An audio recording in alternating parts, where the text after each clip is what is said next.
Hello everyone and welcome to our 7th TEESMAT webinar. My name is Agata Papotte and I'm project manager at EBN, the European Business and Innovation Center Network. I've been supporting the organization of the TEESMAT webinar series with the service providers who are presenting the validated characterization techniques and the user cases. Today, the expert Francisco Fernández from TECNALIA will present a session on Redox Flow Batteries Advanced Characterization. Francisco will be leading the main session of the webinar, and if you have any questions or comments during his presentation, please feel free to share them in the chat box, because we will have a Q&A session right before the end of the event. Just before we get started, I would like to give the floor to our project coordinator, Fabien Perdu, who will give us some background information about the TEESMAT project. Fabien, the floor is yours. Thank you, Agata, and welcome everybody. So I will just give you a few words about the TEESMAT project. If we can have the next slide, please. Sorry. Okay. Yeah. Thank you. So TEESMAT is an open innovation testbed for electrochemical energy storage materials. So we launched this project because the battery market is growing very fast, 25% per year, which is really incredible.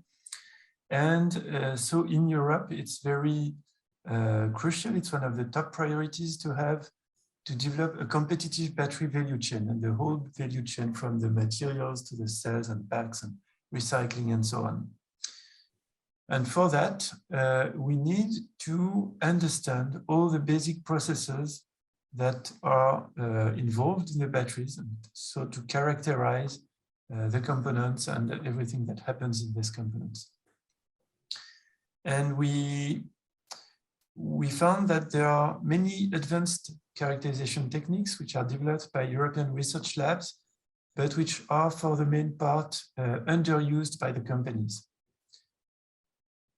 So the idea of TEESMAT is to lower the barrier between these advanced characterization techniques and the companies. Which is on slide 2, please. So, yeah, thank you. Yes.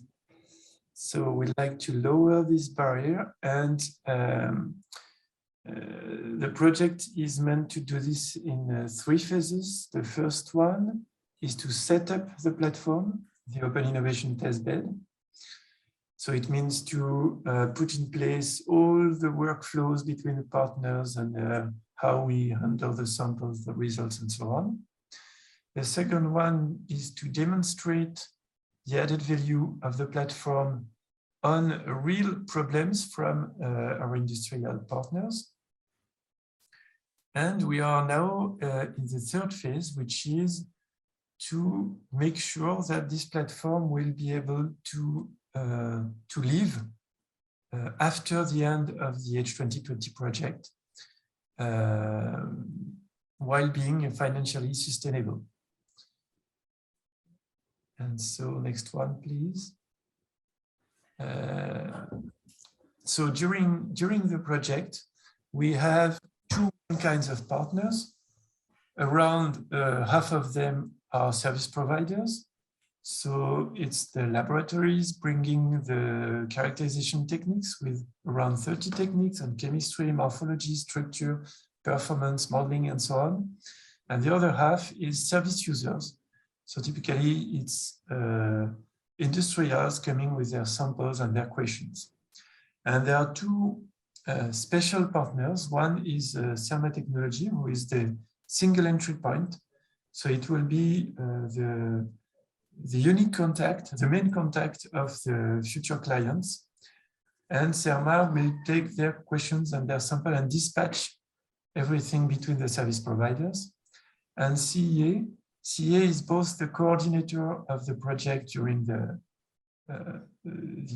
H2020 phase, and also the responsible of the database in which we store all the samples and the tests and the results which are performed in this project. So next one, please. Yeah, thank you. So this is a simplified timeline of the project, where we see that the European project will end in August 2022, so in a few months now. In this project, we had two phases, setting up the organization and testing it. And now we are approaching the end of the project. And in this second phase, we also involved new partners, so external service users who can be future customers, and also external service providers who may be future members of the commercial platform. And the commercial activity will begin in September, just after the end of the project. Okay. Thank you very much, Fabien. Thank you, Agatha. Francisco, if you are ready, please go ahead, take the floor and start your presentation. Okay, so thank you, Fabian, and Agatha for the introduction. And good afternoon. My name is Francisco Fernández. I'm coming from the TECNALIA. It's a research center located in the north of Spain. I'm going to give a talk about Redox Flow Battery characterization. There are many techniques that can be covered to this kind of batteries, but I will pay special attention on the techniques that are currently offered by the TEESMAT consortium. I will introduce just a few words about TECNALIA, and I have divided the presentation I have a structure in the similar way that if I would like to manufacture a flow battery. That is, first of all, I will talk about the individual materials characterization.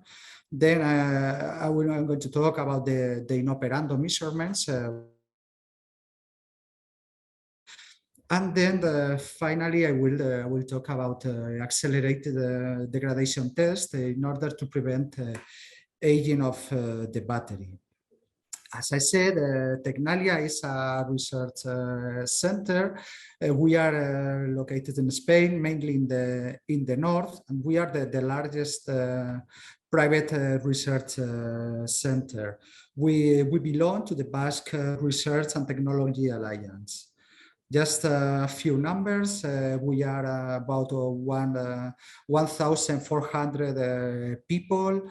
We cover the different research areas, as it can be seen in this slide, as digital transformation, urban ecosystem, smart manufacturing, sustainable mobility, personalized health, and energy transition, where I belong. Just to give some numbers, these figures are from the 2020, our participation. We lead 68 projects. We have been participating in 451 projects.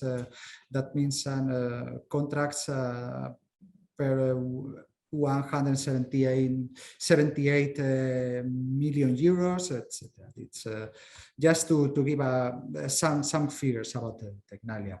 So let's now move to the presentation, and first of all, I will define briefly what is a redox flow battery. These batteries were first developed by the NASA in the 70s.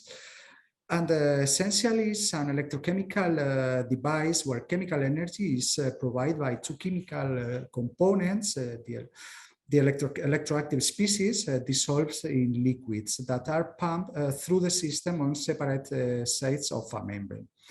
In these systems, due to their configuration, power and energy is decoupled. That means power is generated in the cell, while energy is stored in the external tanks.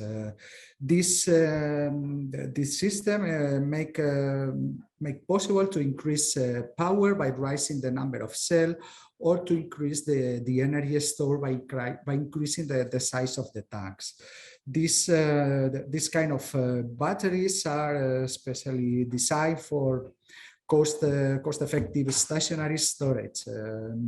They operate in the range and in the range of kilowatts to megawatts, and they can store energy in the range between some kilowatts hour to tens of megawatts hour. According to the chemistries, flow batteries can be classified into inorganic and organic one. Among the inorganic, vanadium redox flow batteries is the most studied and developed system. So the following slides will be more focused on this chemistry.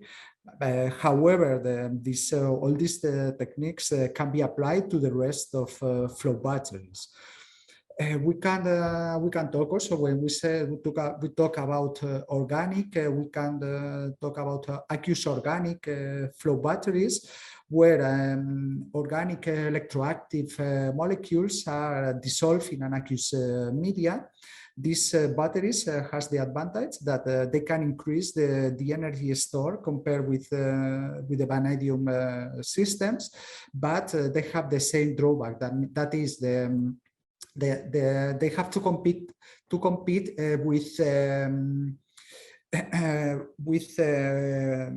water, with the water reaction. So in order to the electrochemical window is limited.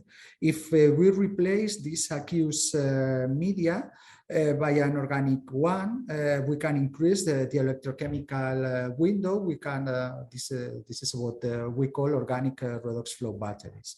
And also there are another chemistries, for example, iron chromium, that there are also inorganic ones. There are hybrid systems, for example, zinc bromine batteries. There are it can be considered metal air flow batteries, etc. If we think in the key components of redox flow batteries in this image, there is a scheme of a flow battery, and we can see two separate parts. In one hand, we can see two tanks containing the positive and negative electrolytes. Each tank has its pump and piping system. So, while in the center of the image, we can see the cell. To simplify the explanation, in here a single cell is represented, but in real system, it is necessary to build a stack with many single cells connected in series to increase the battery potential. Then, if we're observing the cell, we can identify several components. First of all, we have the end plates. Then we have the current collectors, flow frames that they allow to distribute the electrolyte flow, and also to allocate the electrodes. They used to be carbon felt materials, and in the middle of the system we have the ion exchange membrane. So when first of all, we will see how to characterize these materials, and then how to characterize when they are placed all together to form the flow batteries. So the first, if I want to manufacture, to work with a flow battery, the first question that I can ask me is, what do I want to know about my battery? And the second question that I have is, as this talk is in the frame of TEESMAT project, so is what do I want to know about my battery, and how TEESMAT can help me.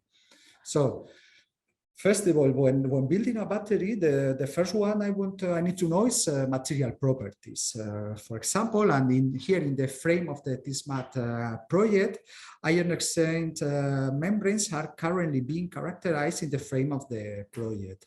Also, electrodes can be characterized by the consortium, by XPS, for example, by Raman spectroscopy, by tomography, etc. Once I have the battery, I need to know how the battery performs. So in this sense, in-operando techniques allow to identify the processes taking part inside the battery while operating. For this, in the frame of the project, TECNALIA is performing a current distribution analysis inside the applied to Redox Flow batteries, and also they can be applied to metal air batteries, as I will explain later. Then, if I want to predict battery life, it's critical to prevent unexpected failures.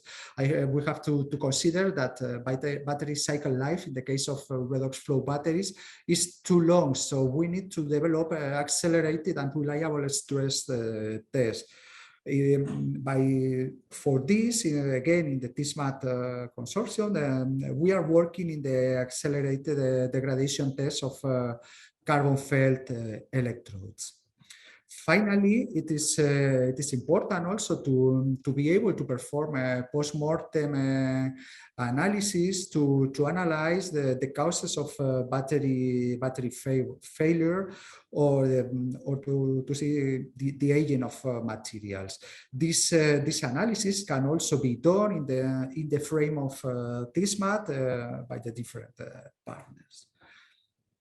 So in this table, there is a brief summary of different techniques that can be applied to characterize Redox Flow batteries.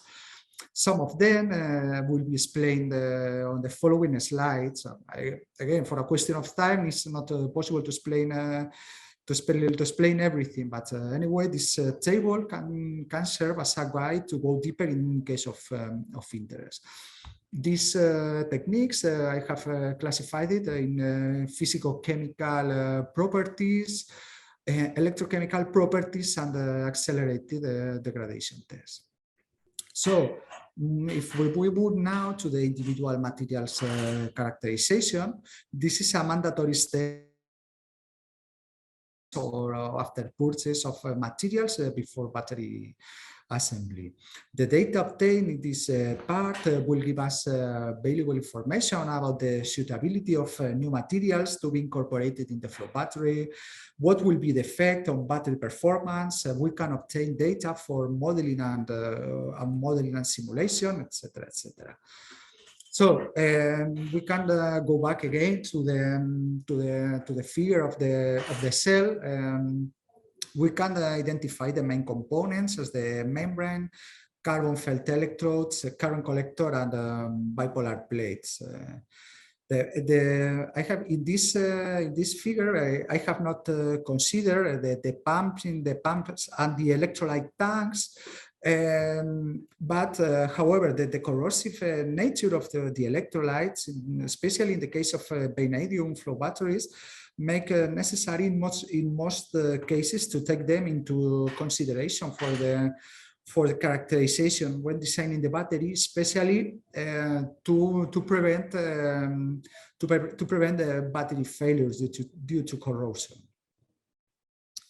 Here there is a list of some techniques that we can use to characterize the main components of the battery. For example, in the case of membrane, we need to know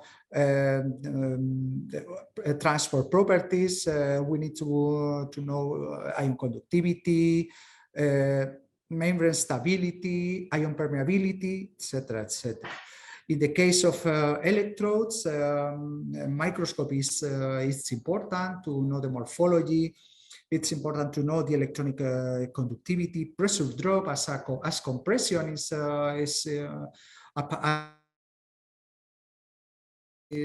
some surface techniques like SPS, like Raman, will give us information about electrodes degradation, etc. In case of bipolar plates, it's important to know porosity, electron conductivity. There are other techniques, but I have selected some of the. I think that it's important to know. Here in the orange points, there are the techniques that are currently covered by the TEESMAT consortium. But anyway, if new materials come into the project, they can be considered how to characterize. So before, as I will start by the individual materials, I will start with membranes. The ion exchange membrane is one of the key components of the flow battery. In some cases, it represents around 40% of the cost of the battery. So it's important to have a durable membrane with excellent transport properties. So it's really important to predict the membrane life. Starting with the characterization of the membranes, and we remember the list of techniques that I presented before. First of all, it's important to know the water absorption properties of membranes. How we measure?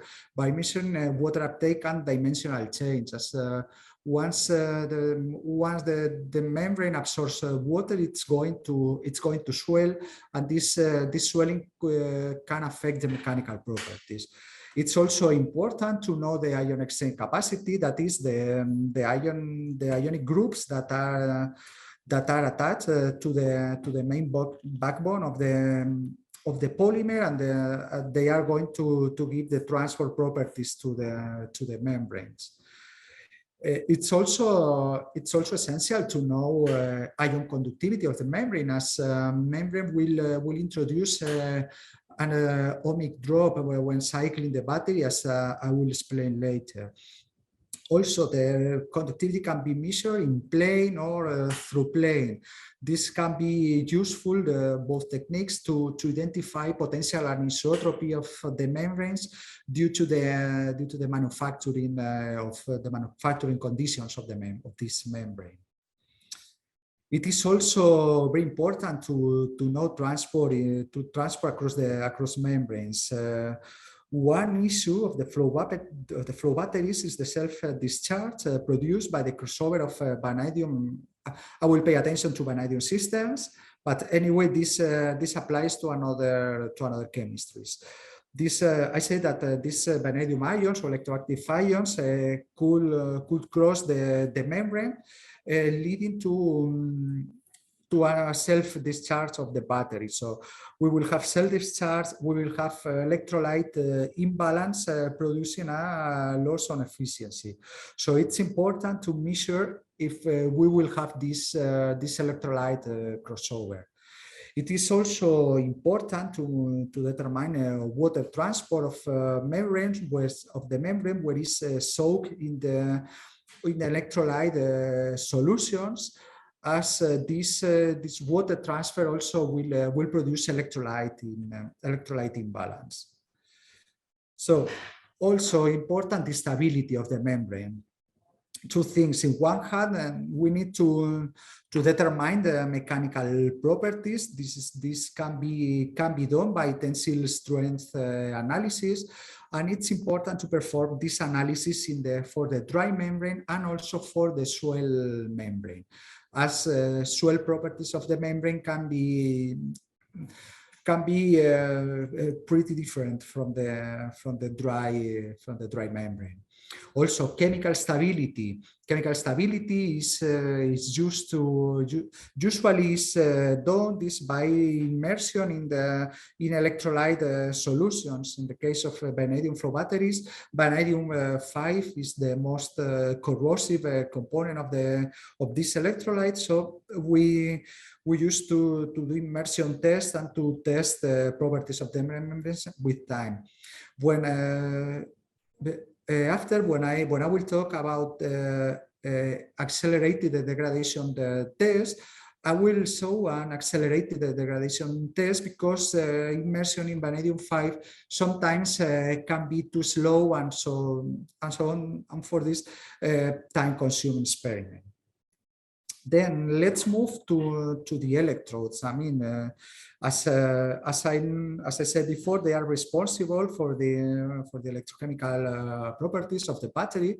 So it's important to characterize the electrodes. The first thing that before assembling the battery is to perform cyclic voltammetry in two electrode cells to measure. We can determine catalytic activity. We can determine the reaction kinetics. We can study electrochemical surface area.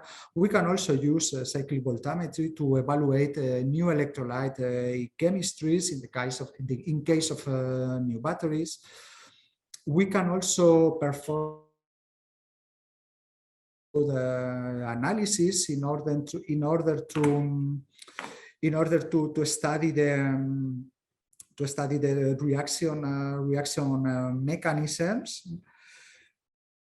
and we can we can use electron microscopy to study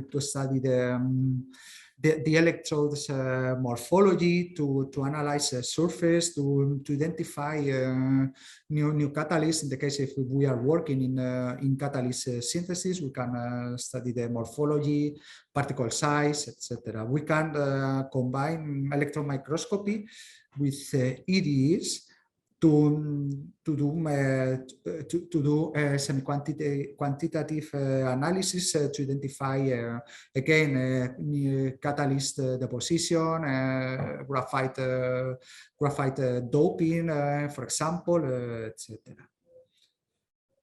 We can use also Raman spectroscopy to characterize carbon materials. This again, all the techniques that I'm talking about, they are present in they're right now present in the TEESMAT consortium. So we can use all these techniques for materials characterization.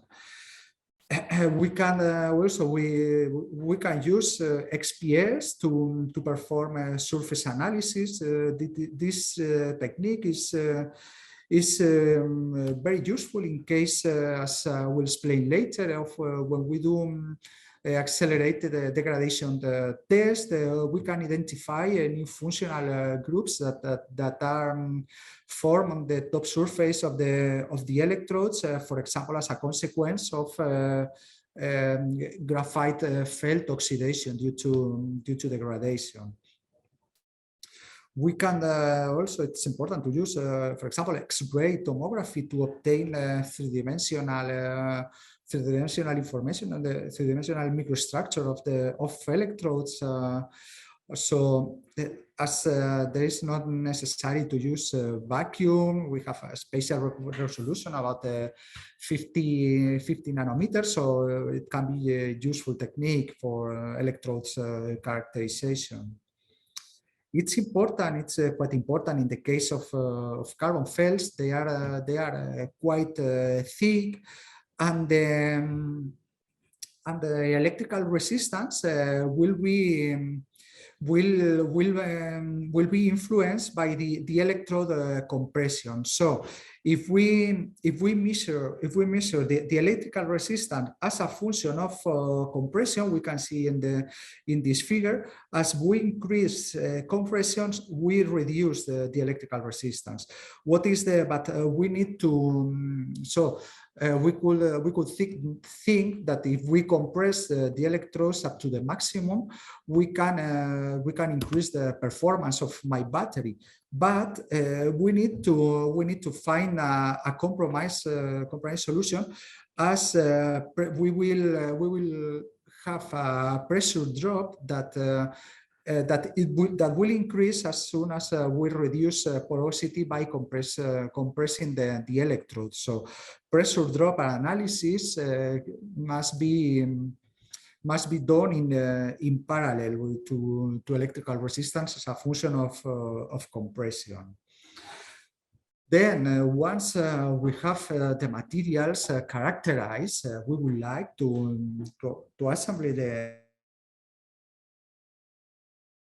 to have an deep insights into the changes within the cell during operation.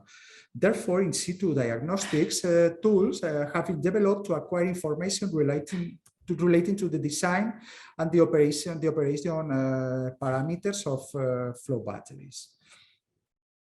The first test that we can perform is we can do cell charge and discharge, what is called a cell cycling test.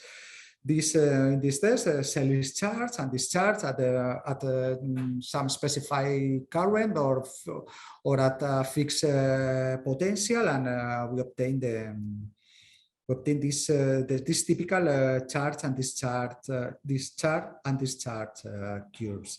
With the metrics that we obtain is in one hand we obtain Coulombic efficiency, that is it can be related with parasitic reaction that we are suffering, for example, electrolyte crossover. We can identify some losses by the voltaic efficiency, for example, electrode degradation. We can study the influence of ion exchange membranes, etc., etc. Then we can also perform a polarization curves analysis. That means these curves illustrate the relationship between cell voltage and charge or discharge current.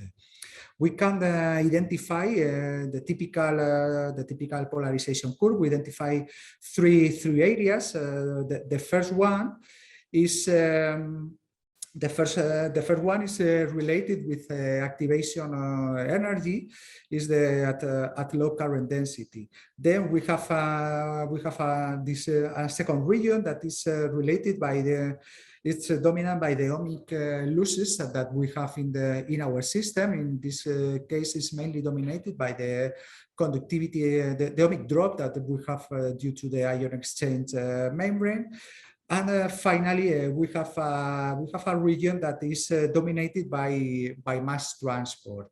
We can use polarization curves, as I will say later, to study electrode degradation, for example, to study operation parameters like electrolyte flows, like electrocompression, etc.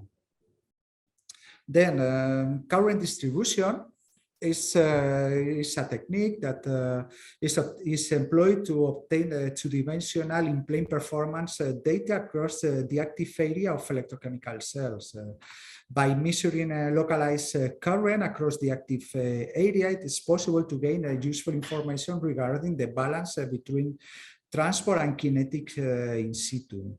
This technique has been widely used for the characterization of fuel cells, and there are some works related to its use for the characterization of flow batteries. In this case, this technique is being implemented in the TEESMAT project by TECNALIA to perform the characterization of redox flow batteries and metal air batteries. Here we can see the typical current distribution maps that are obtained. In this case, it is possible to work with different flow plates. It is possible to modify the assembly conditions, or can be. It's useful also, for example, to simulate dead zones with no flow, and to study the effect on the current distribution all along the cell. This current distribution can be measured by different techniques. They can be applied. Resistor networks can be implemented. Also, printed circuit board can be applied. This is the one that we are using in TEESMAT. Potential probes or Hall effect sensors. All of these techniques has some advantages or disadvantages depending. The most useful techniques, I mean, can be the techniques. Some of them, for example, printed circuit boards, doesn't need to. It is possible to change the flow plates. it's easier than, for example, resistor networks or Hall effect sensors that flow plates must be designed for one or for each specific experiment. So they can be more expensive or cheaper, depending. For example, in resistor network, the N bipolar plate, as is seen in the figure, is divided into electrically isolated segments of the same time, forming a resistor networks. This the main drawback is that if I want to change the flow designs, I have to manufacture a new resistor network. I mean, other possibility is to use Hall effect sensors to measure this current distribution. But again, this in situ manufacture. So if I want to change to modify the flow plates, I need to modify this. I need to manufacture a new one. The PCB, the printed circuit board approach, there is no hardwire connection, as resistors and connectors are all placed inside the PCB. So it's easy to test different flow field designs. This is an example of the cell that is employed in the TEESMAT project. This is one typical flow plate. But what we have to take into account is to segment the flow plates in order to avoid the lateral current spreading. So, and we have been, and it must be take care in avoiding electrolyte leakages due to this segmentation. Another issue with current distribution measurements by using the PCB approach is that the contact resistance must be considered.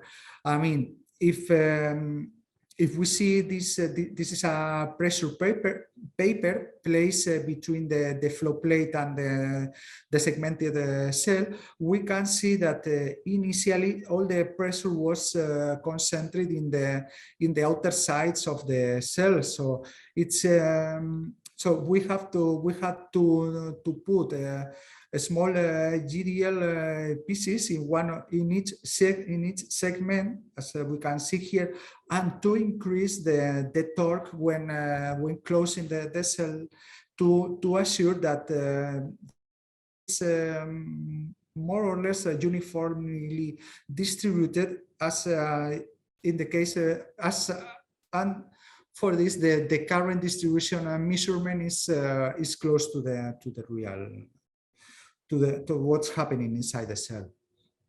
So let me talk about one user case.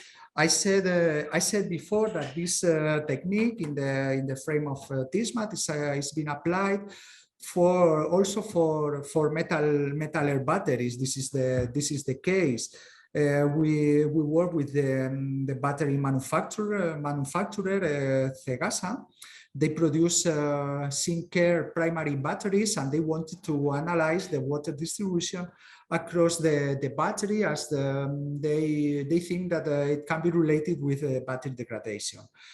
We were discussing, and we wanted to study the possibility to correlate the current distribution with water transport inside the battery. As I said, this is the typical primary cells. There are zinc-care cells manufactured by TEGASA, and we wanted to analyze the current distribution. The first thing was to disassemble this cell. In this side, we can see the zinc anode, to disassemble and to put on a special case that we manufacture in order to measure the current all along the cell. You can see here that this case is not segmented. I will show in the following slide why, the reason. Here we can see the electrolyte is a gel electrolyte, and this is the air cathode. Finally, the cell after the reassembly with the segmented cell looks like this way, and finally we assembly all the cell. This is the anode side, so no holes are present in this end plate, but holes were present in the other side in order to allow the cell to take care from the atmosphere to operate. As I said before, if you remember, the case was not segmented. We want to study if we had a lateral current spreading. That this is the case where we start measuring current distribution, and we observed that the main of the current was going by the outset. So we replaced the case by a segmented one in order to measure the current distribution.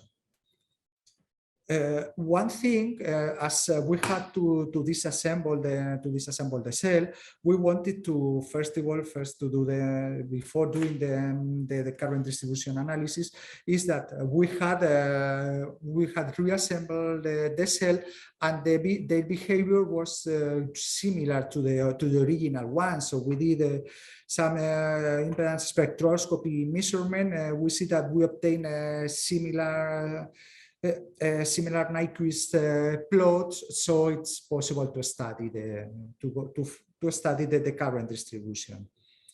We perform different measurements. This is here we can see the way that the results are presented. There are some current distribution maps in the in two dimensions or in three-dimensional way. We can represent current density, or deviation from average. In this particular case, we were using 9 milliamps per square centimeter. And also we were working with at the different current densities. As we perform some 100 hours experiment, and in this we realized that different parts of the cell are having different current densities. So this allow us to at the end of the test to have materials, areas of the anode that had been exposed to different current density. So after at the end of the test, we disassembled the cell, and we took samples from the different points that they were work at different current densities to perform post-mortem analysis in order to identify if there is a correlation between the current density that this part of the anode had suffered. This analysis is currently ongoing, and so we expect to obtain some important data. I have to, regarding Redox Flow Batteries, here there are some flow plates that had been prepared to be studied in the segmented cell. Here we have a serpentine flow plate. We have interdigited flow plate. We can study here in the inflow by configuration, and in all cases they are segmented. Current distribution can be employed to, for example, in this case, to perform charge and discharge tests, and to measure the current distribution at different state of charge of the battery. We can see at the beginning of the experiment we have a higher current at the outlet of the battery, and as soon as the charge is advanced, the current is going to the down side of the flow plates. The same when we perform this charge experiment, we can study the evolution of the discharge profile inside the flow battery. Also, we can use electrochemical impedance spectroscopy to analyze. I use as a complement of this current distribution measurement. They say that we obtain at the same time that we obtain these current distribution maps, frequency swaps are performing between this in the middle of cycling. Also, in the frame of TEESMAT project, it is possible to perform X-ray imaging analysis. For this case, special cells must be designed. In this case, it depends on the nature of the experiment, on what we want to analyze, the configuration of the cell. It should be consider. For example, in this work, Bevilacqua employed X-ray visualization to investigate the effect of thermal treatment of the porous electrode on the wetting properties. And for example, it's also possible to use neutron radiography, taking as the neutron cross-section from hydrogen is pretty different from the rest of the elements present in a flow battery. For this, for example, neutron imaging has used to quantify and to track the gaseous products of parasitic side reaction, especially carbon corrosion that happen in this hydrogen vanadium battery. So there's plenty of techniques that can be employed for this analysis. Just to finish the gradation test, it's important to consider this to perform accelerated test. As, for example, a lifetime of vanadium flow batteries is stated to be 10 years with more than 5,000 full charge and discharge cycles. So it's difficult to perform degradation tests if we don't have an accelerated way of doing it. So we need to prevent battery failure. We need to predict aging of materials. So we need to develop models for these aging predictions. For this analysis, it's important to determine which stressors or factors are responsible for materials degradation, and then to observe degradation of cells. In the case of redox flow batteries, battery components, there are not many techniques, but for electrodes, a few years ago, it was described one test called cell in series, that it's being implemented in the TEESMAT project, as I will explain now. This test, it was proposed by Men's group, and is one of the first degradation tests that proposed for redox flow batteries. Essentially, this test, it consists in to maintain the electrolytes always at the same state of charge, and to apply this is the cell of interest where the studied electrodes are placed, and we can apply high discharge or charge currents, working always at the same potential. The second cell in series is employed to charge or discharge the electrolyte to their initial state. This by using this test, it's extra stress is applied to the electrodes, and degradation rates up to 7 times faster than conventional tests can be obtained. To perform this test, different experiments were described. There are experiments that operate at a low state of charge, both in galvanostatic mode at low currents or high currents, and also we can operate in a potentiostatic mode at a high state of charge or low state of charge.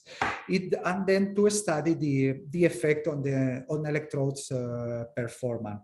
How can we study it? For example, by analyzing the polarization curves. Here we can see the evolution of polarization curves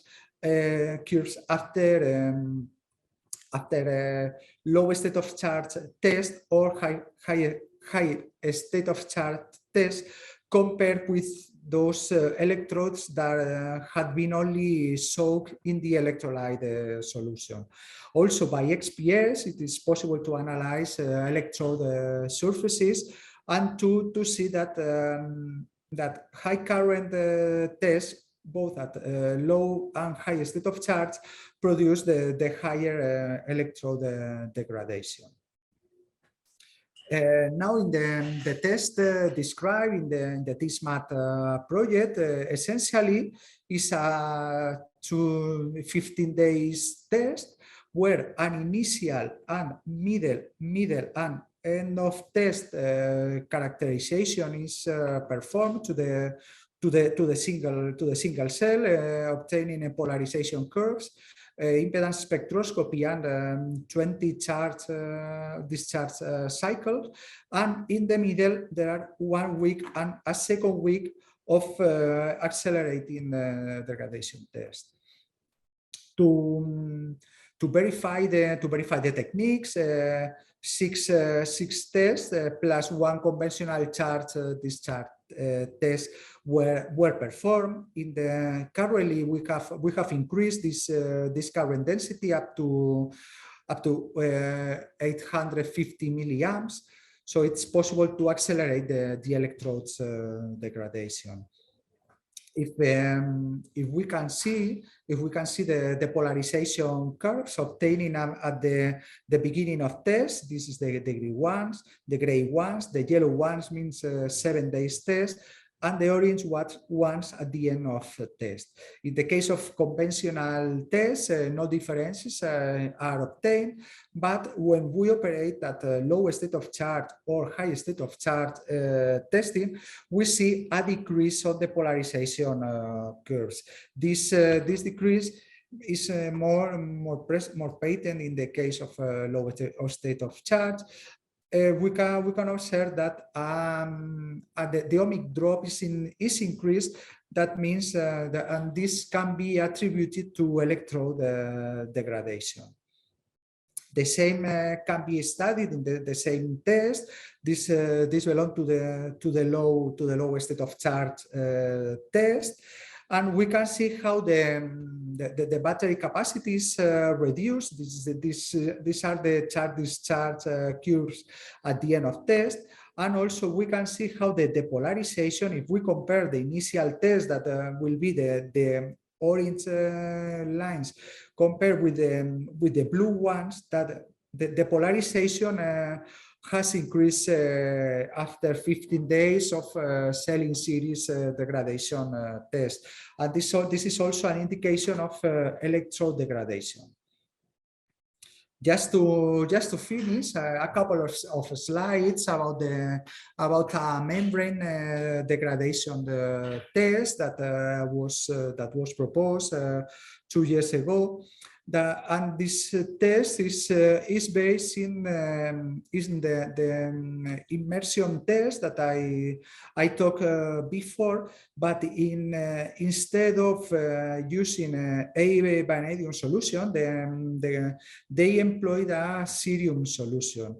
And to assess that the reaction mechanism it's similar, they obtained the activation energy of the degradation, and then realizing that they have similar activation energies. When we compare vanadium 5 degradation and cerium degradation, but with the cerium media, we obtain the degradation 4 times faster than with vanadium. And just to finish, just a few words. I mean, as we can see, there is a huge range of techniques that can be applied to the redox flow battery characterization.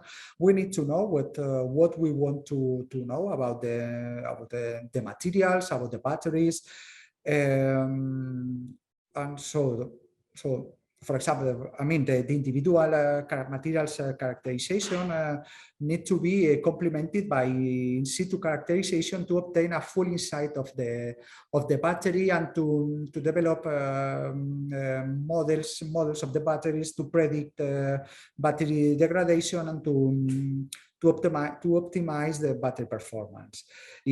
For this, TEESMAT can help in the implementation of in commercial redox flow batteries of these techniques, as most of the techniques described on the literature, they are applied at lab scale, but they can be translated into commercial system. And for this, the offer of TEESMAT includes individual materials characterization, as I said before, for example, XPS, Raman tomography, and another imaging techniques, in-operando techniques, as for example, current distribution, accelerated degradation tests, and post-mortem analysis. And that's all. Thank you for your attention. And so you have any question, I'll be glad to answer it. Thank you very much, Francisco, for this very interesting presentation. I've seen there is already some question in the chat. Cyril asked something. If you wish, I can read it to you, so we can get an answer. Cyril is asking, what is the main failure mechanism of the most predominant couple of the redox flow system? So this is the first question. And the second one is how to explain the 3D results of the current density due to the wrong cell design, degradation of electrodes. Mm-hmm. Okay, the main failure mechanism, I mean, it depends. In the case of redox flow batteries, we can have oxidation of oxidation of electrodes as they are exposed to acidic to strong acidic media. This is for electrodes. Membranes and as I said before, for example, pumping and tube systems, they are exposed to vanadium 5 media that is it's a high oxidant media. So in most cases, materials are oxidized by vanadium systems. And regarding the explanation of the results of current density, the cell preparation must be quite accurate in order to avoid what I saw is the lateral current spreading. So we need to first of all to ensure that the pressure is homogeneously distributed all along the surface of the segmented cell. In the case of the metal layer analysis, the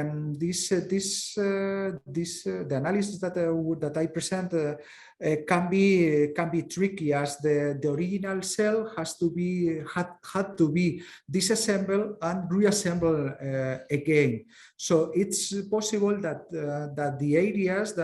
some areas that have high current densities than another areas, they can be as this can happen in the commercial cell, but they can be due to the battery reassembly.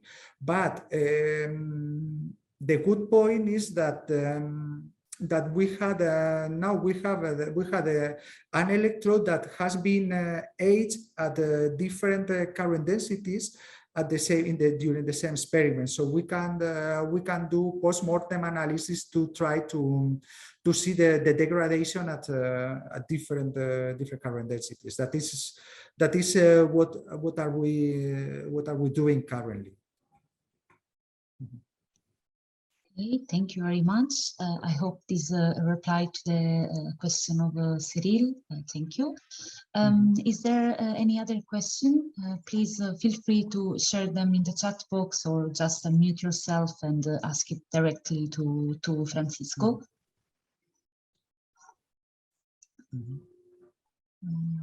I don't see any hands raised at the moment. Okay. So I guess we can close for today. Thank you very much, everyone, for participating, and thank you, Francisco, for being here and presenting the techniques. I wish you all a nice afternoon, and we will see each other soon. Thank you. Bye. Bye. Thank you. Thank you. Goodbye.